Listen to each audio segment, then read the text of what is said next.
It's time to explore the world according to Glenn.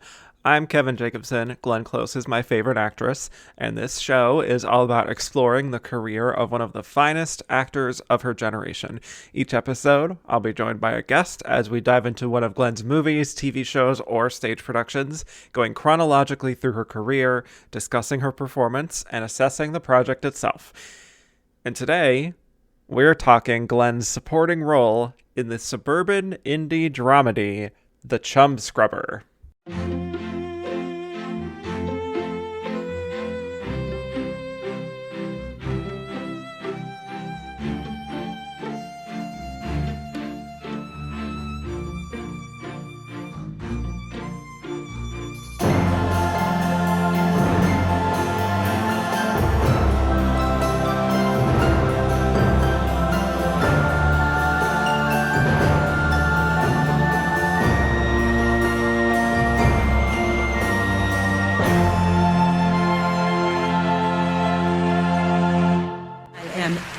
Time nominee Glenn Close, motherfuckers. My guest today is, dare I say, the best person I know. He has joined me on And the Runner-Up Is multiple times, as well as an episode of The World According to Glenn about SNL and Hook. Welcome back to the show, my fiancé, Sebastian Gronback. Hello, I'm here on the show once again. You had zero reaction when I said the best person I know, so. Well, I figured that was like, duh, it's like a given. I like that it was just like, yeah, it is. That's true. Mm-hmm, but it's good though. Okay. I'm happy to be here to talk about a movie that doesn't exist. Yes, that barely anyone saw. I don't know if you saw how many theaters it went out in, but I'm going to guess. I'm famously very bad at estimating things, but I'm going to say I'm not going to say no more than 4 figures. 4 figures of the total. Okay. Yes, I'm going to say talking about theaters. Oh, yeah, I'm going to say no more than 1,000 theaters. I see. Okay, well, we'll see at the end of this episode if you were right. Okay. So, hanging in suspense. Mm-hmm. Okay. Well, before we talk about Glenn in The Chumscrubber, I do know your relationship to Glenn Close, as you talked about on your first episode. So now we're going to look to the future and ask an alternative question, which is, if you had the power to cast Glenn Close in a future film, what is the genre? What kind of role are we looking at? I am very curious what you'll say about this. Okay, so I had 2 things that I wanted to say about this. The first one is, I think she would be really good in a role that will never happen because it causes it has way too much buildup. This is I don't know if this is the audience for this particular choice, but I know a long time ago Bradley Cooper really wanted to make a film out of the fantasy book Hyperion, right? It's like a Canterbury Tales-esque sort of fantasy adventure about a group of disparate spacefarers going to a mysterious planet. And in the sequel book, which I just read a few weeks ago, there's a very prominent character called CEO Gladstone, and she's an older lady who is the CEO of the galaxy. And the whole time I was reading about this very like stalwart lady, I'm like, this would be a great role for Glenn Close.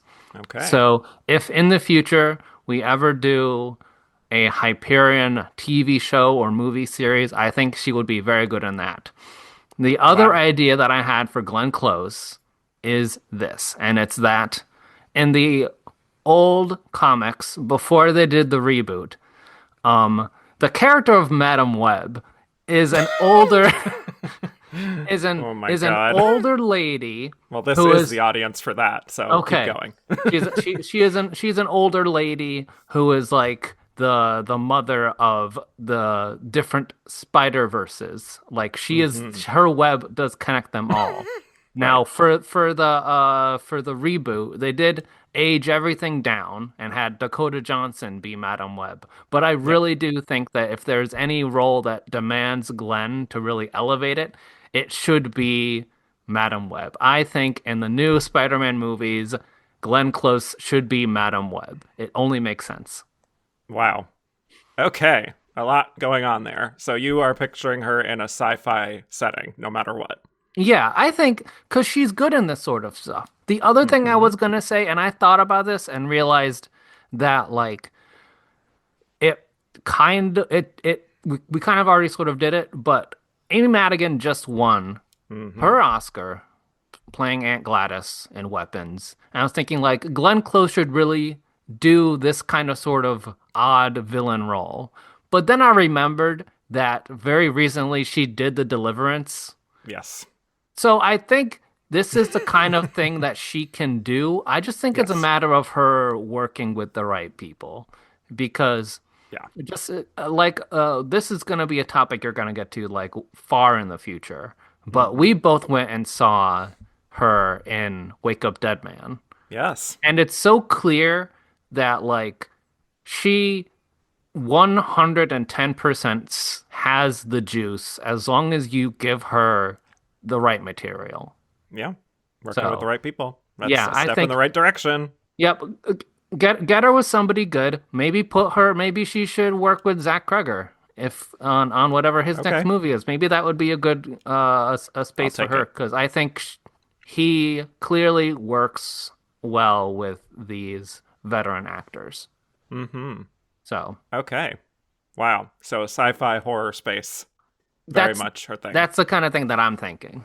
Well, she is going to do the Hunger Games very soon. Hmm. So that is a similar space, I think, that we're talking about. But Yep. these are some very exciting options that you've presented here. And no Yes. one else would have these kind of ideas. So thank you. Hmm. I like this a lot. Okay. Well, let us get to what we're here to talk about today, which is the Chumscrubber. Going back to 2005, this is an indie comedy drama set in suburbia, one of many films Glenn made in this era about life in suburbia. So this began with Ari Posen, who was working at a talent agency for many years and hoping to break into the business of making his own movies. He ultimately came up with the story for the Chumscrubber and hired a writer named Zach Stanford to adapt his story to a feature-length script. Zach Stanford had only written and directed a short film before this, so this is his first feature script. They shopped it around to various producers, and Lawrence Bender, Quentin Tarantino's longtime producer, was the one who said yes. And there was a big casting process in for the lead role of Dean, but Jamie Bell, who had been in Billy Elliot a few years before, got the part, and they assembled a pretty impressive cast around him, including Glenn. I could not find much info on her casting of why she said yes, but I did see interviews saying they aimed high for a lot of the adult characters, and they were surprised to get them on board, including people like Glenn and Ralph Fiennes, Allison Janney, Carrie Ann Moss. The list kind of goes on and on. So, the Chumscrubber is set in a fictional Southern California town in suburbia, and it centers on Dean Stiffel, played by Jamie Bell, a teenager who discovers his friend Troy has chosen to end his life. And it's about the ramifications of that. So we learn that Troy was a big time drug dealer at his school, and Dean had also developed a drug addiction himself. So one day at school, a group of rebellious friends, hooligans, you could say, who previously associated with Troy, approach Dean about getting Troy's remaining stash of drugs. The most prominent among them is Crystal, played by Camilla Bell, who is more sympathetic to Dean's struggles compared to her friends Billy and Lee. So Dean doesn't fulfill their request, and they then hatch a plan to kidnap Dean's younger brother Charlie as ransom, only to accidentally snatch up the wrong kid named Charlie, and hijinks ensue from there. We also check in throughout the film on the various parents in this neighborhood, including Carrie Johnson, played by Glenn, who seems to have fully snapped or is in denial about her grief over losing her son and acts kind of cheery and strange to her neighbors, insisting to all of them that it wasn't their fault that Troy died. We also have William Fichtner and Allison Janney as Dean's parents, Bill and Allie. Bill is a psychiatrist who's written books and has a sort of detached relationship with Dean. Allie sells vitamins and seems kind of vaguely unfulfilled. Then there's Ray Fiennes and Rita Wilson as Michael and Terry. Michael is the mayor of the town. Terry is an interior designer. Terry is also the mother of Charlie, the boy who gets kidnapped, but she's too distracted by her upcoming nuptials to Michael, and Michael is dealing with a whole thing that we'll get into as well. There's also Carrie Ann Moss as Crystal's mother, Jerry, who's kind of like the cool hot mom and is a little too laid back as she allows Crystal and her friends to house their kidnapping victim, Charlie. And there's also a whole metaphor with the Chumscrubber, which is like this kind of video game character. There's so much going on here. So we watched this together. We gave each other kind of several suspicious looks as we were watching, unsure of what exactly the film was going for, but would love to know your overall initial thoughts, which you have been holding in until we got to this podcast setting on the Chumscrubber and on Glenn's performance. This movie is kind of a mess. Okay.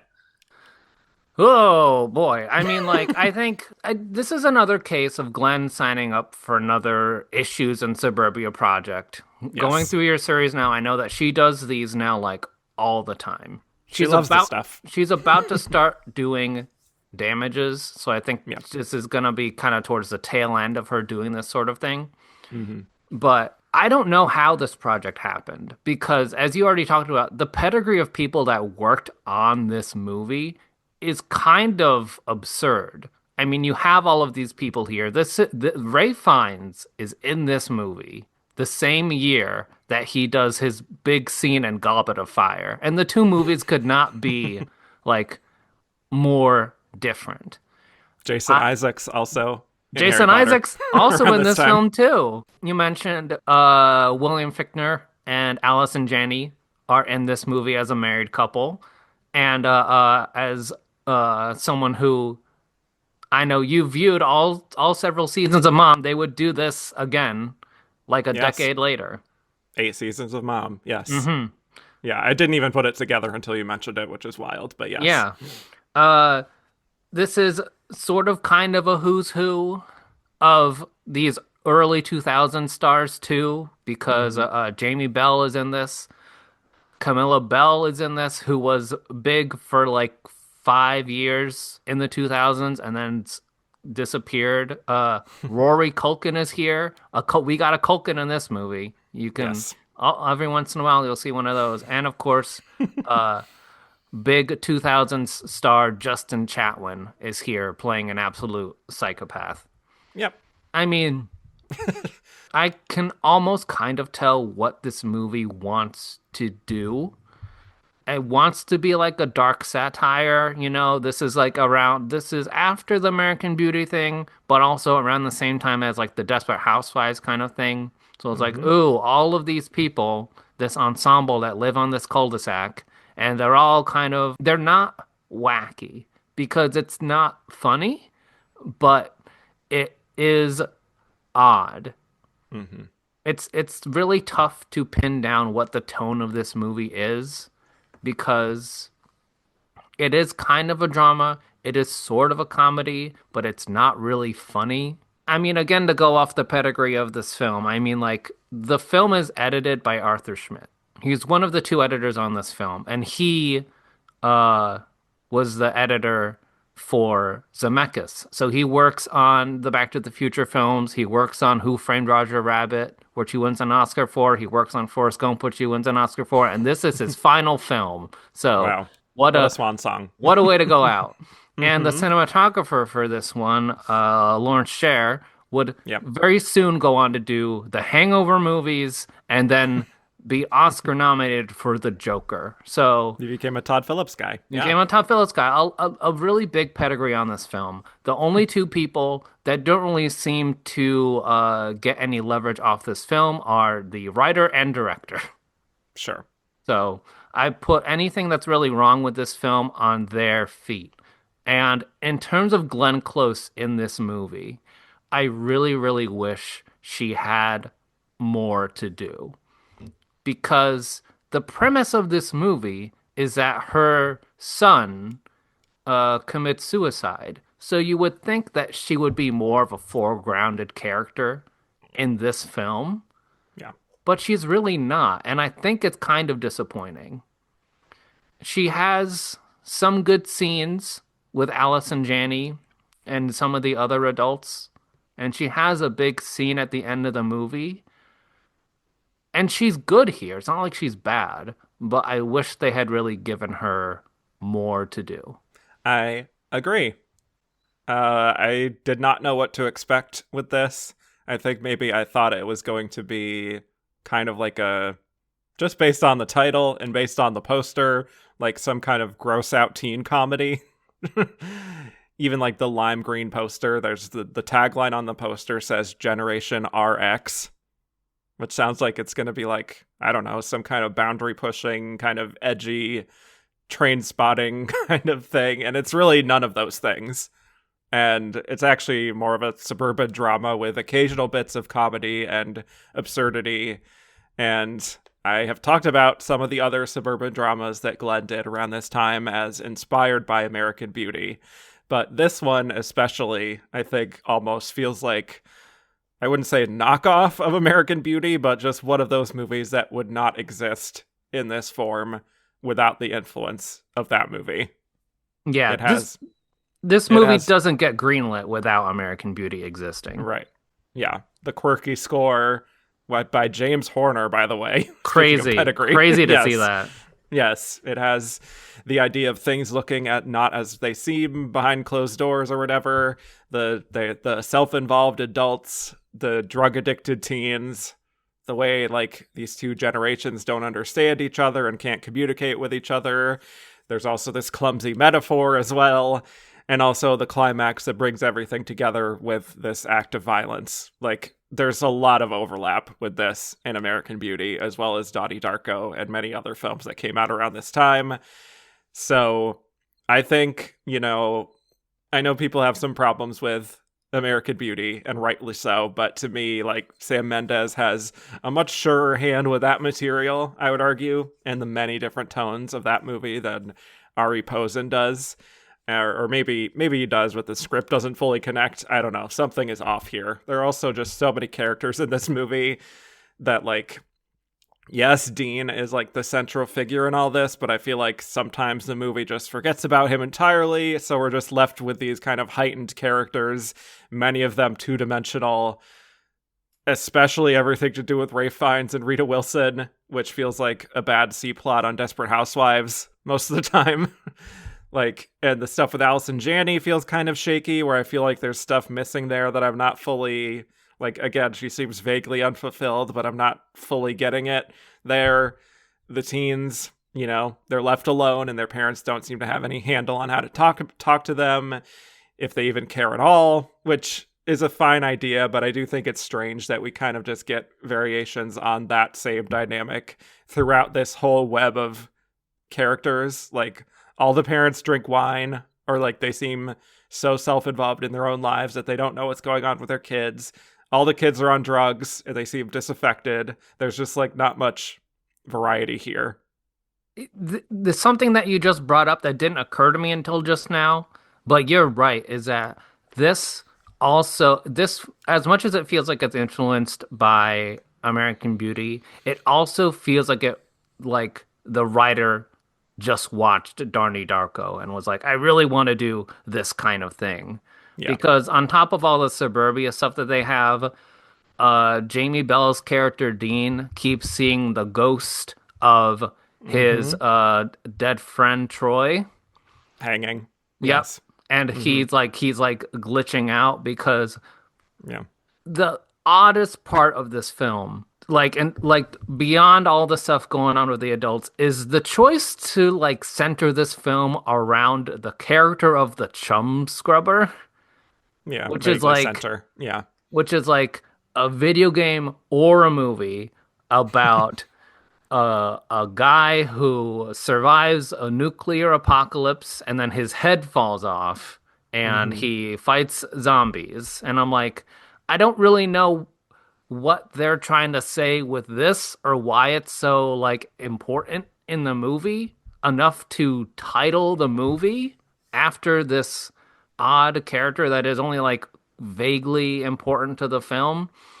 It's that a lot of the choices here are really strange and it just doesn't coalesce right.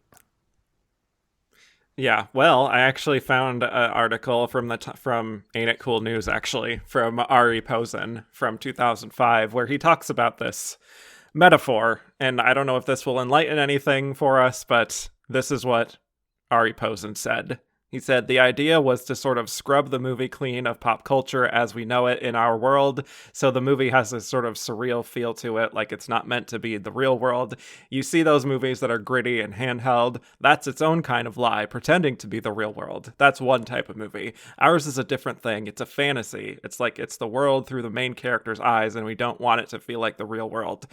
We want you to watch it and say, well, it looks real, but there's something tweaked about it. My favorite movies kind of have that feeling like, is this real? Am I supposed to be laughing at this? Am I allowed to think this is funny? I love that feeling. So we took all pop culture out and made up our own pop culture, which is this Chumscrubber character. The idea was just he's a teenager and he's a hero to the teenagers in our story because he's one of them. He survived the apocalypse brought on by the adults, and even though he's literally lost his head, he picks it up and he keeps going and he uses his head to fight off the bad guys. He hasn't lost his sense of irony and his sense of humor. The idea is that if he can survive that world, then maybe they can survive their world. And if they can survive their world, maybe we can survive our world. So it's sort of like everything trying to reflect in on itself. That would have been great to know. I feel like that's not in the movie. No, that is not. That is entirely in the director and writer's heads. That is not communicated to the audience. I feel like, see, like, that makes sense. Like when you tell that to me, I'm like, well, that kind of makes sense. That kind of tracks with the movie. I wish it had been in the movie. Interesting idea. Yeah. Interesting idea. Really good concept. Like maybe more of the Chumscrubber should have been in the movie. I mean, your studio note would be more Chumscrubber. my studio note is more Chumscrubber because like you said, when you see the title and you look at the poster and you see Jamie Bell, like, my first assumption is, oh, this is about a guy that like cleans pools. Sure. Like he's scrubbing off all the chum in the pools, and man, right. isn't it crazy to live in this world? Now, like this all seems that makes sense, and that is almost a better movie, but it's not in the movie. Yeah. I don't know what happened that was lost in translation there, but yeah, that's the idea behind it at least. And so, yeah, I just think there's also so much repetition in the movie in general that feels a little too cute for me and like screenwriter getting clever sort of thing that I don't care for. It's giving for a screenplay.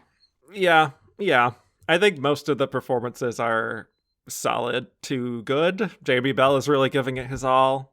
I did also see someone on Letterboxd say that he looks and feels so much like Tom Holland. I wrote that note down. Is that like, if you showed that to like, if you showed this movie to somebody Gen Z, they'd be like, wow, I can't believe Tom Holland made this movie in 2005. He looks like Tom Holland, and I think it's the hair. He sounds like Tom Holland. Yeah. Because they're both British trying to be American. Mm-hmm. But yeah. Yeah, the hair, definitely. And Allison Janney, I think, is very good. I think Ralph Fiennes is trying his best with an impossible character, and the accent is kind of slipping a lot, to be honest. Sorry, Ralph, but... The note that I wrote down is, of course, Rita Wilson, Ralph Fiennes storyline, completely incomprehensible. Yes, I still can't comprehend it at all. So I'm just gonna try to work through this really quick. So okay, great. Rita Wilson was married to the sheriff or the policeman. The sassy sheriff. The sassy sheriff played by, I think, John Hurd. Yes. Yep. But now she's going to get married to the mayor, Ralph Fiennes, who you wouldn't know was the mayor outside of anybody saying, oh, that's literally the mayor. Never comes up in any other context. It's just, they say he's the mayor, but he doesn't do his job. He's just like a guy. Mm-hmm. At some point, during the course of this man's life, he gets hit on the head by a can of paint. By her, accidentally. Yep, Rita Wilson knocks a can of paint onto Ralph Fiennes' head. Bonked. And he gets bonked, and he starts to see dolphins all over the place. And he's painting dolphins everywhere. And for some reason, that's why they should get married? Question mark. I don't know. I still don't know the connection. Mm-hmm. They have. I just assumed he had brain damage and like she did something that like I don't know. Yeah. Rita Wilson is, as you mentioned, so obsessed with the fact that she's about to get married to this man who doesn't really seem to have it all together. I don't No. really know why they would be getting married, He's the but mayor. he's the mayor and she wants to get married to the mayor, but she also Yes. has a son that she doesn't seem to care for because she Not at all. does not even bother to look for him, despite the fact that he spends 3 days in this movie kidnapped Yeah. by psycho Justin Chatwin. Yeah, that's it. Yeah. You got it. Yep, I got it. Now that's one Now, storyline what in do we this. make of that, though? What's the Nothing. point? I don't know what the. It doesn't mean anything. I don't really I know guess what it's we're just trying that to. It's isn't they isn't aren't these guys weird? these parents are not checking in on their children, or they don't Yeah. even care to do it. They Yeah. have other people do it. Hmm. That's another recurring theme. Can we So, can we talk a second about Dean's parents, played by Allison Janney and William Fitchner? okay. William Fitchner loves to give his son pills. Yes, he's a psychiatrist. He's a psychiatrist. He has written a bunch of books, one of which is loved by dolphin enthusiast Ray Fiennes, who was also the mayor. Right. Very, Also, yeah, the tone with like the whole his father calling him in for this impromptu therapy session about his best friend's suicide. The way he speaks to him very clinically and formally and is repeating like, how do you feel about that? He kind of is like talking to him in a way that does not feel like a parent talking to their son. And he prescribes him medication after only a few minutes. The tone is just very strange to me. Like, there are obviously parents who are self-involved and don't really know their kids. I understand that, but they both play that scene in a way that's like they don't have any history. Like, it's very odd. right. There is that big like line through the film, like, oh, these parents don't understand their kids. But Right. I should honestly feel like they've at least met like once or Yes. twice. But Right. there's like zero connection here between any of the parents and the kids. And I know like director Ari Posen is like, are you supposed to laugh at this? Is this funny? Is this dramatic? And it's kind of like, well, you tell me because I can't really tell. Yeah. I would say pick a tone. Yeah. Find the note. Find the note. For Glenn, though, I think she is putting in fine work here. It is definitely not best of her career stuff by any means, but it is an interesting spin on some of the characters she had been playing in the late 90s and early 2000s. These women who are kind of forcing a smile and trying their best to give off the appearance of being happy and content with their lives. She had just done Stepford Housewives. Or Stepford Wives, excuse me. Desperate Very, Housewives very, very on the mind. close. Yep. Close enough. She did Safety of Objects, or even like Heights, which isn't a suburban drama, but it's kind of a similar situation of like soldiering on with your life, even when bad things are happening to you. Like, and she's obviously one of the masters of that. I do think she is let down by the script, as you said, just because she doesn't have all that much to do. Most of her scenes are with her neighbors, as she assumes that, like, she's assuring them, like, you have nothing to do with Troy's death. It's okay. That, like, if they were worried about that at all, they don't have to be. And I think, I don't know, maybe it's just that we've seen a lot of stories about this already. I think it's very clear that she is really just trying to justify things to herself because she feels guilt over feeling like she didn't do enough to connect with him before he entered his life. But it sort of just ends there. In a way, it's kind of a very shallow exploration of that idea. Like, she does have a few moments where she gets to do a little bit more, like this one moment where Alice Janney, her neighbor, comes over with a casserole and she kind of like silently screams in her house and doesn't answer the door.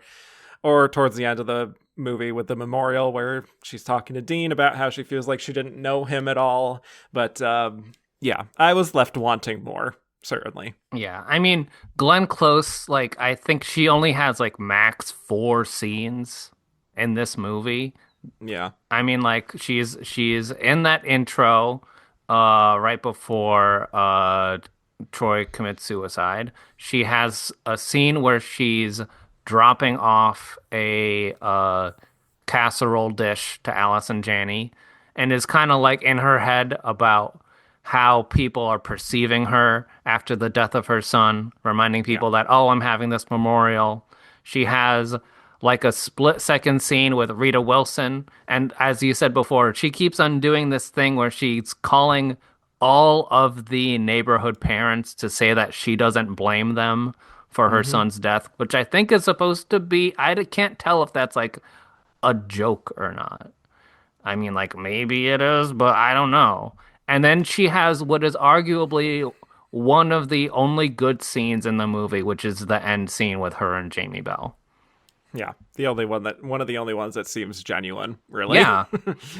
Yeah, so that's unfortunate. Yeah, just to, I guess we can kind of talk about Glenn first and then the rest of the movie, just to, focus it on this, because we don't have a lot to talk about with Glenn, unfortunately. Yeah. But that scene where she is wearing her pearls and bringing that dish back to Alice and Janney, she is kind of overly emphatic in insisting just how nice everyone has been, how nice it's been not having to cook. And she brings a sort of like unstable sort of danger that I think is very evocative. She's kind of in a daze. It's a little bit, it's definitely not an Alex Forrest situation, but there is that sense of like, there's something going on here mentally that's off, and a little overpronounced, some of her gestures and her high sort of cheery voice. But yeah, obviously very apparent that she hasn't come to terms with her son's death, this real lack of groundedness in reality that I think she does play effectively. And she gives her the dish back to Alice and Janney, even though she says it's not my dish, and is inviting her to the memorial and insists upon it. And I had some question in that scene, which is I wasn't exactly sure if she was just kind of being passive aggressive to her and being like, well, you didn't actually show any effort before, and now I'm like kind of forcing you to make a dish for me in a sense, or if it's just that she is confused and has lost track of like, this isn't your casserole dish or whatever. I wasn't exactly sure what to think of that. I think that scene kind of toes the line a little bit, but I was definitely leaning more for the latter than the former in the sense that Yeah, she doesn't feel like she's somebody that's very grounded. Like, even though there's a lot of people, you see a lot of people in the neighborhood, but it doesn't seem like she's somebody that's like connected to other people. We don't see if right. she has any other kids or even like a husband who I don't think No, we have he's out never. of the picture, So I think. she Yeah. she she sees like she seems like someone who's very like who becomes unmoored by the fact that her son has committed suicide, which like is compelling, and I wish we had been able to see more than this one scene of her. You know, I completely understand, not completely, but I get her signing onto this film under the being like, oh, you're playing the mother of a son who commits suicide, and she's trying to grapple with the reality of the situation and what kind of responsibility she has and what other people have. That looks Hmm. good on paper, you know. And Yeah. like the scenes that she has aren't bad, but like you'd already said, like there, I could have used another couple scenes of it. Mm-hmm. Yes. I mean, the scene where she talks to Rita Wilson in the morning about like something about her workers who have been helping prepare their wedding in the neighborhood, these Mexicans, as she calls them, like backing over her flowers, and like Rita Wilson hasn't apologized. And Glenn puts on this like faux sweet passive aggressive tone saying like, you haven't apologized, and also that like she needs parking spots for Troy's memorial. I mean, Which she's is on the obviously, same day. sure, naturally. I Hmm. mean, she's obviously cracked. I think it is just kind of again a writing issue though, that like the script keeps giving her essentially the same scene and dynamic over and over again, where she's trying hard to be cheery, but deep down she's in pain, and she keeps telling people in no way whatsoever do I blame you for Troy's death. And she says it again on the phone to someone when Dean is like sneaking onto her property to get Troy's drugs. It's just very repetitive despite her best efforts. Is this like an OCD thing? Is another thing that I was thinking about, that like she has the exact same line. It's, yeah, if it is, it's definitely not properly handled. Yeah, I something like the almost funny bit is during that scene where Dean's sneaking into the house is when she calls another family, gets the kid on the phone, is like, "Can you take a note for your mother?" Right. Yeah, which is darkly funny. Yeah. Yeah. But like I said earlier, when Allison Janney does come back around with a casserole for her and she knocks on her door, she just looks through the peephole and sees her and just turns around and silently screams to herself and then just ignores her. There is a sense there that's like I can't do this right now, or maybe like we've done this, like I've gotten enough casseroles to last a lifetime. I can't eat another one of these horrible dishes. Or also maybe frustration that she never gave her one to begin with. I don't know. At least Yeah, it's something. there's something going on there, but I can't quite put my finger on it. Every so often there's like something that's kind of interesting in this film. And Mm-hmm. there's one scene like right before the end of the film, where Dean is looking out the window like the day before the memorial, and he can see Glenn Close like gardening in the Yeah. in her yard, trying to clear up the space where the workers ran over her flowers. Mm-hmm. And he's like looking at her, and he like shuts the blinds on his window, and then you see Glenn Close doing the gardening appear next to him in his Yeah. bedroom. It's like one of the Like only, superimposed. Yeah. yeah, it's like one of the only bits in this movie that is like kind of compelling. And I'm curious what you thought of that moment in the movie where there's like, I think it's like it's these two people that are like connected by this death. And I think he's trying to like he's trying to like draw a barrier between them, but she appears right next to him, like Yeah. in the bedroom. So Well, yeah, it's exactly what you just said. That yeah, is what I think it is trying to communicate, is that they're both dealing with this in very different ways. She is kind of obsessively trying to track and make her garden feel nice again, and he is kind of in this, I don't know if it's manic state, but just clearly very depressed and is dealing with his own grief in that way. So they are connected and they will eventually come together. And yeah, I don't think it's much more than that, but it is an interesting visual choice. Yes. yeah, In a movie that doesn't always have that. right. So what did you think of the ending sequence of her at the memorial? I thought it was good. It's more of his scene than hers ultimately, because he gets to tell her all about what her son was like. There is a fun kind of shot, though, before they have that conversation when she's kind of looking at the crowd of people at her home, and she seems like angry in a way, or like resentful almost, but there is a bit of like bitterness in a way. I don't know if you remember that shot where she's just standing there away from everyone, and she's got this look, this charged look on her face. Yeah, because there's all these people that are like in her home and seem to be like having a good time Yeah, and I think not that's it. and like not registering that like this is like a memorial for my dead son. Yeah, yeah. But I did take a note that it reminded me of Winona Ryder's look in Black Swan. Ah, You remember? yep, yep, I know exactly what you're talking about. Yes, just that look of just like, there's something wrong here, and I'm offended that these people don't know what it is. Anyway, so she talks to Dean finally and says that it's her fault, that she knows it is. I didn't even know him. I didn't know my own son, which is a very affecting scene where Hmm. she's finally kind of broken through that facade of what she's been doing for throughout the film. And then he tells her all about how Troy wanted to play in a rock band and be famous, but he knew he wasn't good, and he had a crush on a girl he never talked to. And but also that it's a sweet moment when he says that he liked you, that like he felt sorry for you, but he was afraid that he'd be like his dad. So we get these little glimpses of what their home life might have been. And she just thanks him for telling him, but also for being someone who kind of cared enough to be close to him in a way that maybe she wasn't. So it's a very affecting scene in a film that doesn't have that very much. Yeah, I mean A nice resolution for both of them. Yeah, like I said, it's one of the only scenes in this film that like works.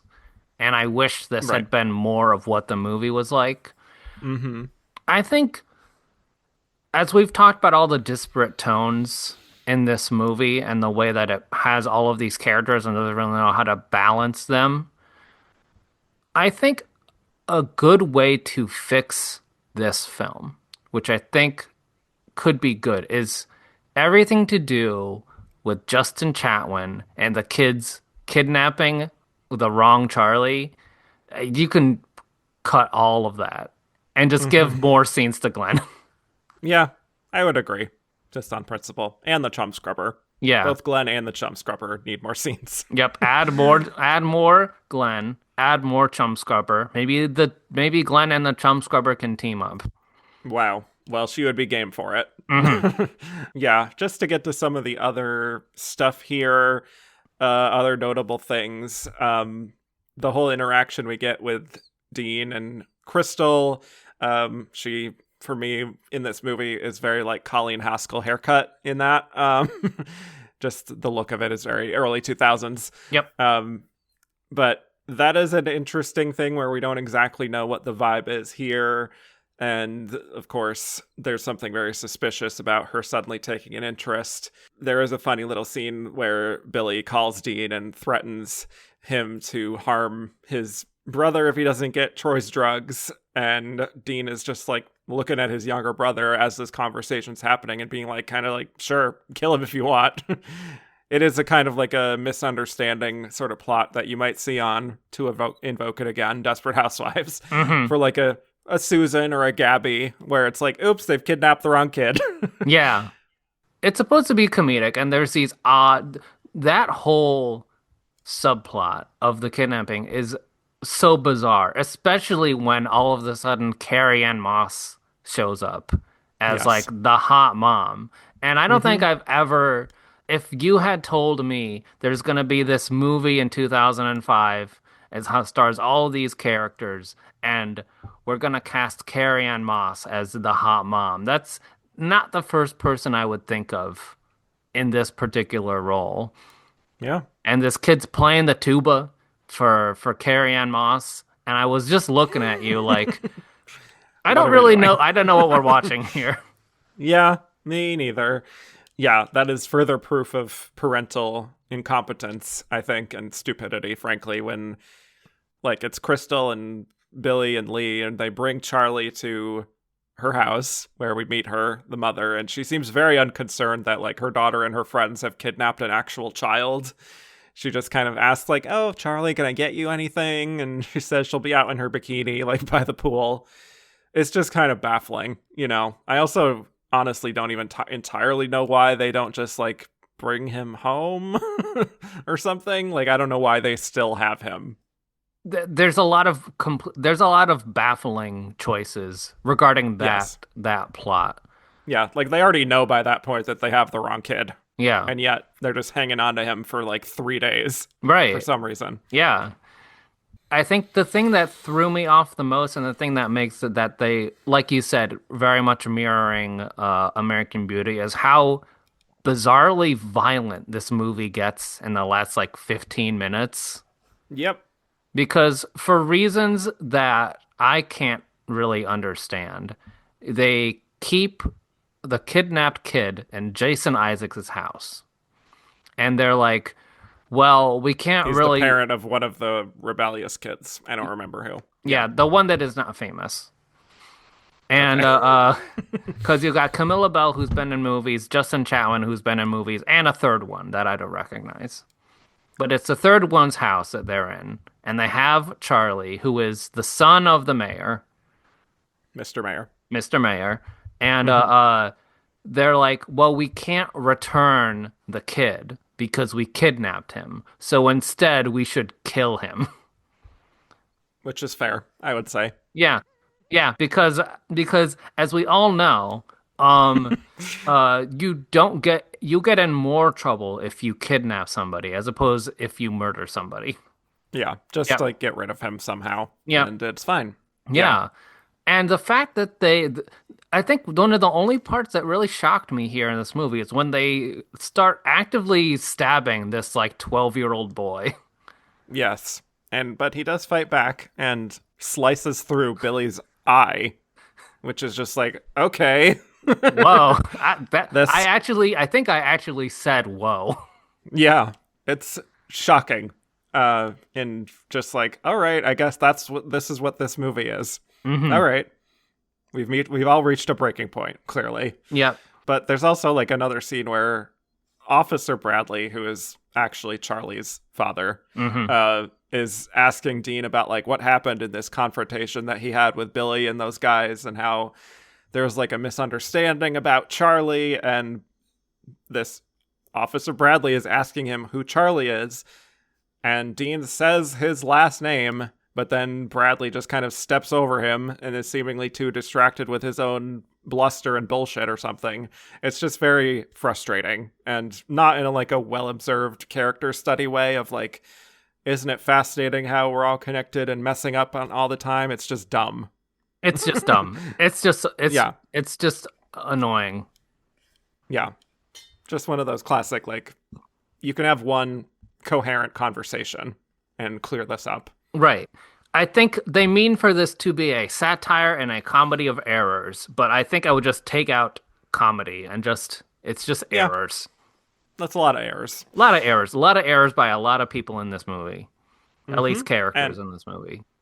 Yeah, and I feel like the problem is we keep weaving in and out of these storylines, and Dean is really like our only relatively sane character, I suppose, but he disappears for long sections, so it's just kind of like, like I said, heightened sort of satirical, two-dimensional cartoons without a lot of grounding, and I just kind of am like, I don't really like anyone here, and I also don't find any of them super compelling.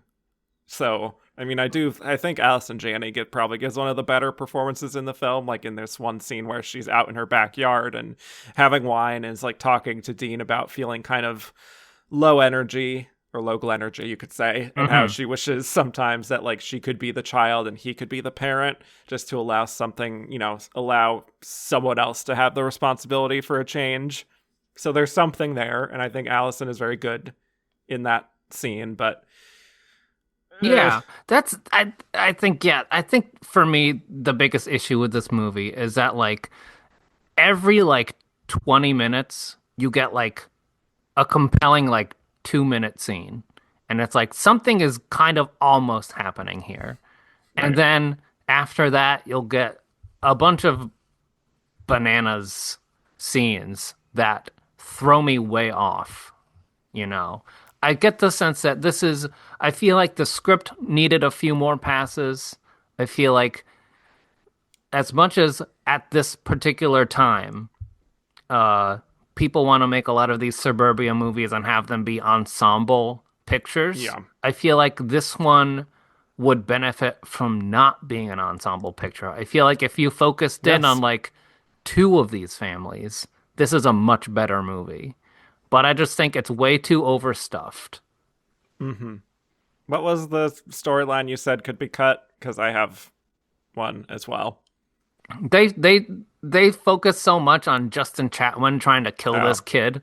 All of that is like, I don't really know. I know it's like supposed to be like, oh, the parents aren't really paying attention to the kids and what's going on with them in their lives. But I feel like you can get that across just with the storyline of Glenn Close and her son. Yeah. It feels much cleaner and less like jokey. Mm-hmm. Yeah.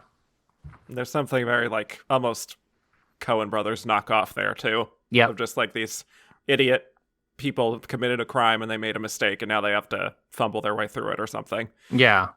Yeah.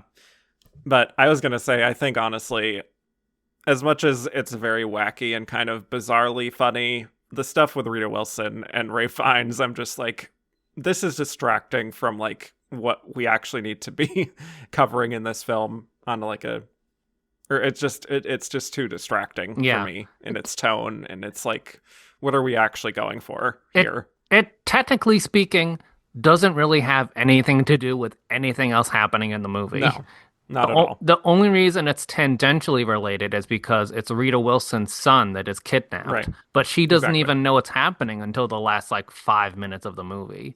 So that's all. I would say if you have to choose between the two things to cut, between the Justin Chatwin storyline and the Rita Wilson Ralph Fiennes storyline, I think you might actually be better off cutting the Ralph Fiennes Rita Wilson stuff. Yeah. And also, just bears repeating, it's so strange that Ralph Fiennes is in this. I know. in that specific role, too. Mm-hmm. Which I did want to mention, I said this to you while we were watching, I think, or after. This would have been a great character for Kyle MacLachlan Yeah, I think this would have And not been. only because he eventually played Mr. Mayor on Portlandia, Mhm. but Also, not this would have that. been. Would it be shortly before or shortly after he starts on Desperate Housewives? Right before. Yeah, Yeah. yeah. I think this would have been much because Ray Fiennes. It's like all of these. He's I think of anybody else the one that stands out the most of being like, how are you here? Right. And why are you here? How are you here, and why are you here, and why are you doing this? What attracted you to this? Yeah. Hmm. He has his scene where he just like walks into Carrie Ann Moss's pool, fully Yes. clothed, and then comes out, and I'm like, what exactly is happening to this man? Is it Is because he that got hit on the head with the paint can? yes. Okay. Well, it's not that. But also I think it's was there like dolphins that were in the pool lining or something that he was attracted to? Like what's happening? I don't know. I mean, like, oh, yes, we have that flashback during the scene where when he gets hit on the head with a paint can, Yeah. he starts walking around because he has been injured, and his footsteps make the shape of a dolphin. Hmm. So he is like, I remember this is the house where I got hit on the head. But I don't know why that compels him to walk into the pool. No idea. Do you think that was his own idea? Yeah, I think that was his choice. I It think was he like, was like, well, I have an idea. what if I walked into the pool in my clothes? Would that really Hmm. show the kind of connection I would have to Hmm. this film? Also, can we wrap this up soon? Because I have to be in England to be Voldemort in 2 days. Ay, ay, ay. Do you think Yes. he shot this before or after Voldemort? And do you think the experience of playing this bizarre character helped him channel Voldemort? I think yes and yes. Hmm. I think he did this first, and this was the warm up for him to play Voldemort. Correct. Yes. All right. Hmm. Good. And now I did not look that up, but I just assumed that that is the case. Hmm. Anything else here? I feel like there's just so much, and it's so all over the place, and I don't think it connects in a way that the writer or director want it to. Yeah. Did you like the graphics of the Chumscrubber? You're more of a video game guy than I am, I so can at least say that the graphics of the Chumscrubber are fairly accurate in the sense of like, oh, this looks like it would be a PlayStation 2 video game. And yeah. and yet sometimes when the Chumscrubber is on a TV, they're holding a TV remote to imply that it's a TV show. Sometimes when the Chumscrubber is on scene, someone's playing a video game. So, like the director said, potentially this movie takes place in a world where the only pop culture is the Chumscrubber. So maybe there's Wow. only Chumscrubber video games and only Chumscrubber TV shows. I mean, Multimedia franchise. the multimedia franchise, The Chumscrubber. Yeah. Yeah, no, it was pretty accurate to the time. Okay. Just wanted to check that. Yep. Any other random notes that you wanted to get off your chest here? Because it's yeah, I'm tapped out with What this. what really I checked out of this. I'm just like, okay, let's wrap this up. Okay, two things that I want to say. Number one, Okay, this movie ends with Justin Chatwin being sliced in the face. He correct. wanders around the neighborhood screaming about how he's in pain and his eye has been taken out. And the people come out from the memorial and the wedding to be like, "Who's this kid that's screaming down the street?" And then, of course, John Hurt hits him with his car. Yep, He flies up into the air, and you would think he dies, but instead he goes to prison. right. Which Yeah, is fair. fair We get enough. a nice coda of checking in on all the different characters. Well, not all of them. We don't check in on Glenn for some reason. Yeah, I don't know exactly why. the only one we don't check in on. Yeah, I would like to know how she is coping Yeah, in the wake of this. So I I don't think know why. like that. I think that for me is amongst all of the problems with this movie, of which there are many. That's the one that feels to me not the most egregious, but like for the purpose of this particular show, the most egregious in the sense that like at the end of the coda, the only character we don't check in on is Glenn Close. Because we Yeah, check in on all the kids, we check in on all the parents, We need to find out that Allison Janney went on to like lead this vitamin enterprise. Mm-hmm. And we need to learn that Rita Wilson's new condo developments didn't work out. But Great. no sense in checking in to see how Glenn Close is doing. Not the heart of the movie or anything. No. All right. I don't have anything else to say about the Chumscrubber. Did you like the score? No. because Okay. Despite being from James Horner, who I love, rest in peace, it keeps on alternating between being an American Beauty ripoff and being a bizarre Beetlejuice ripoff when it like brings in the saxophone every so often. Sure. Tim Burton-ish. Yeah. Once again, can't decide on a tone. I could see what they're going for on paper. I can understand the appeal for a lot of these actors and creatives to do a movie like this. Sadly, I think it just didn't come together, and the tone is all over the place, and I wish I had more to say about it, but it just kind of leaves you like, well, there's nothing here that we didn't already know about suburbia and the connection between parents and children that hasn't already been covered in many movies by this time. At this point, it's 2005, and there are so many other movies and TV shows that are just doing this better. Yeah. So, and with better titles. Yeah. Bad title. So, a little bit. Yeah. Well, on that note, I think we should get to the release of The Chumscrubber, where you get to learn how many theaters this was released in. Okay, so I said that it was released in less than 1,000 theaters. Less than. I mean, that's a big range of like 0 to 1,000, but I'm gonna say between 500 and 1,000 theaters. Okay. Well, The Chumscrubber was released in theaters on August 5th, 2005 in the U.S. Almost your birthday. Just about. I'm surprised you didn't see it. Probably too busy going to see, I don't know, Harry Potter and the Goblet of Fire. Okay. Well, yes. It was released in 28 theaters. Wow. So that is for a large pedigree movie with all these big stars, 28 theaters is not a lot. Yeah. So barely registered. It grossed $28,000 in its opening weekend. Great. So a thousand per theater. Okay, there you go. Not bad. Coming in at number 59. Oh, wow. Yes. So other movies that were new that weekend included The Dukes of Hazzard, which was number 1. Yep. Broken Flowers, St. Ralph, 2046, My Date with Drew, and Junebug. The Arrival of Amy Adams. Arrival, Amy Adams, but not the one you're thinking of. Different one. Yes. A little rough that Broken Flowers did quite a bit better in the same amount of theaters. Like, it got like 780,000 compared to 28,000. Yeah. And Junebug also did better in 7 theaters. Wow. So there really was not much interest in The Chumscrubber. It grossed a grand total of $351,000 worldwide. Couldn't crack the mill. Couldn't even crack half a mil. Yeah. Reviews were mixed to negative, with most critics calling it derivative of other films like American Beauty and Donnie Darko and everything we said. And it didn't get nominated for any awards at the end of the year, although it did win the Audience Award at the Moscow International Film Festival. Moscow, so, I don't know. Moscow, Russia? Yes. Okay. So they liked it at least. Great. They resonated with its themes. Yeah.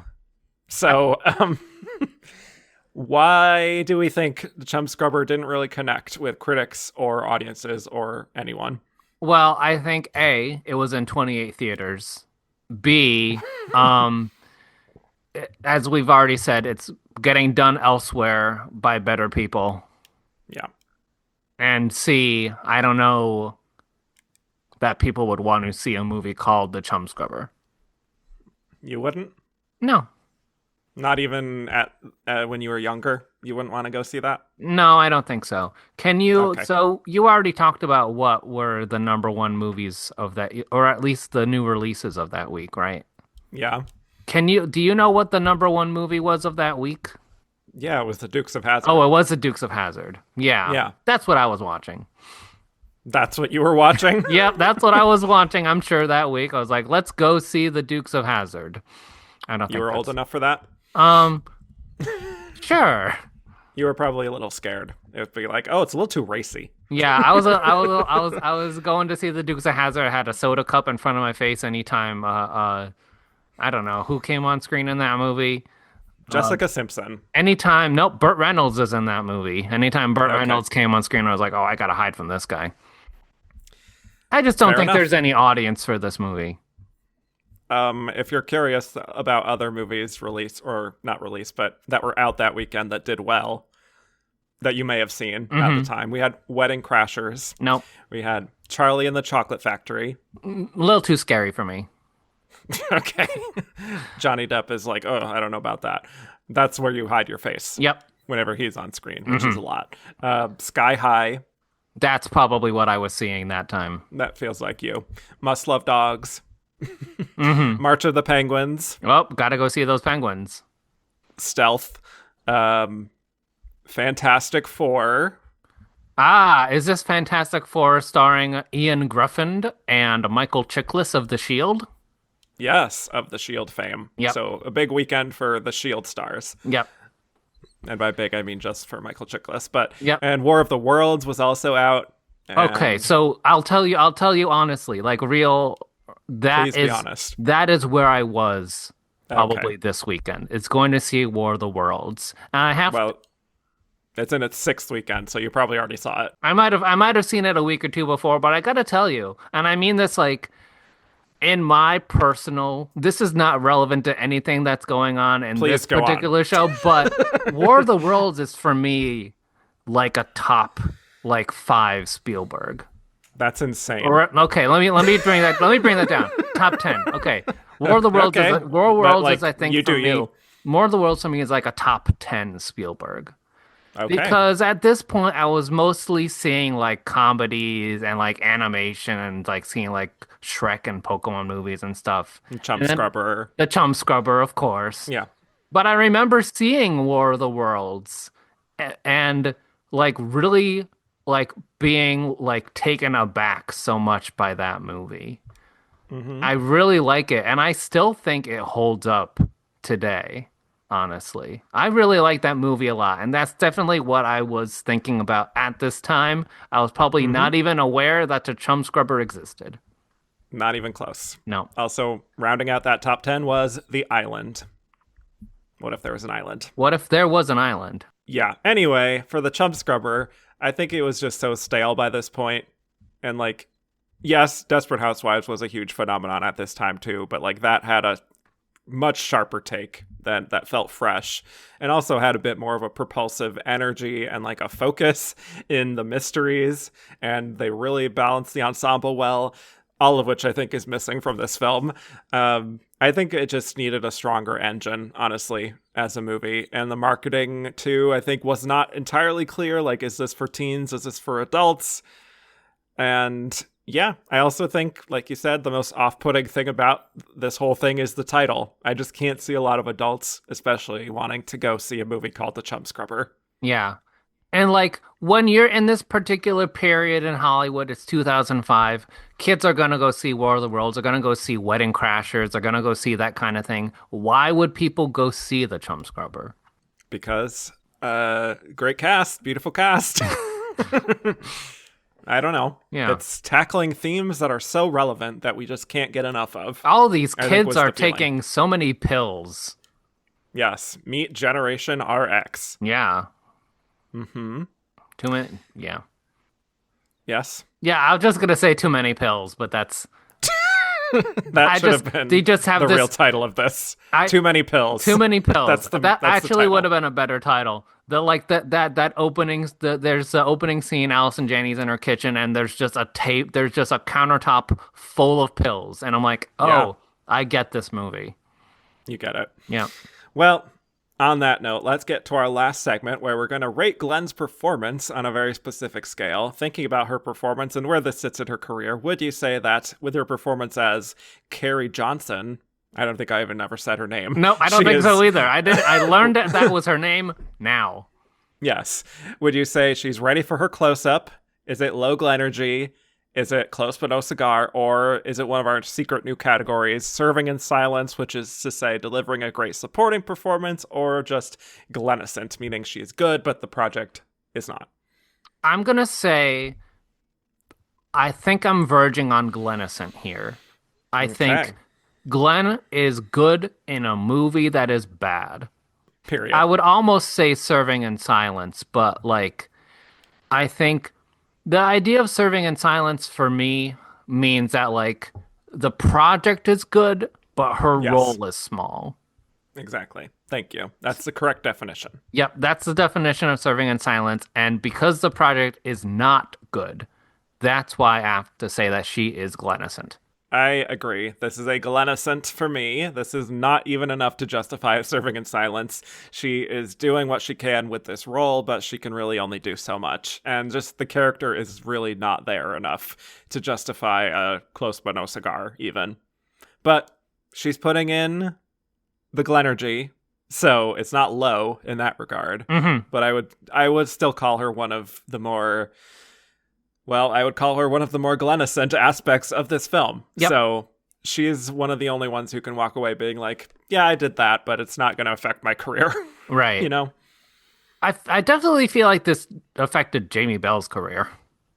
Maybe a little bit. Maybe a little, but maybe not, because as we've already established, nobody saw this. Right. So everyone walks away unscathed. Yeah. Except for the writer and director, who would not go on to do any work for like a decade. Yeah. It's hard out there. Anyway, Seb, thank you so much for joining me. This was kind of unhinged, but I think appropriate for this movie. Yes, a very Delulu episode, but I'm happy about it. Hopefully complimentary. Yeah. Yes. Where can people find more from you on the internet if you want them to find you? I'm on Letterboxd under Sebastian Gronback, or Sebastian Gronback, which is my name. You can find me on there on Letterboxd. I'm also on Twitter, but I don't really tweet. I just see what Kevin's doing, and I'm like, that's pretty cool. And I just see all of whatever. Give a little retweet. Now that Oscar season is over, there's less going on. But sometimes it's an extremely extended season. So glad to be out of there and entering into TV mode. We're only 3 short months away from the start of Big Brother, so okay. Fair point. Yep. Yeah. We're also very soon entering the Damages era, so also TV. That is exciting to me because, as you know, I really like Damages, and I'm excited to watch the 2 seasons I didn't see, otherwise known as the direct TV seasons. Which is fair, yes. Mm-hmm. So yes. Letterboxd, Twitter, anything else? That's probably it, right? That's it. Okay. Thank you all so much for listening. You can find me at Kevin_Jacobsen on Twitter and Instagram, just Kevin Jacobsen, no underscore on Blue Sky. You can also listen to my Oscar-themed podcast, And the Runner-Up Is, for coverage of every single Best Actress race. That's And the Runner-Up Is on all platforms. You can now listen to my most recent one, covering this most recent race with Jesse Buckley. Had a great time with Nick Rokraut on that one, so please listen to that. And to keep up with the world according to Glenn on social, follow The Glenn Pod. Rate, review, and follow on all podcast platforms. And with that, I will bid you all adieu.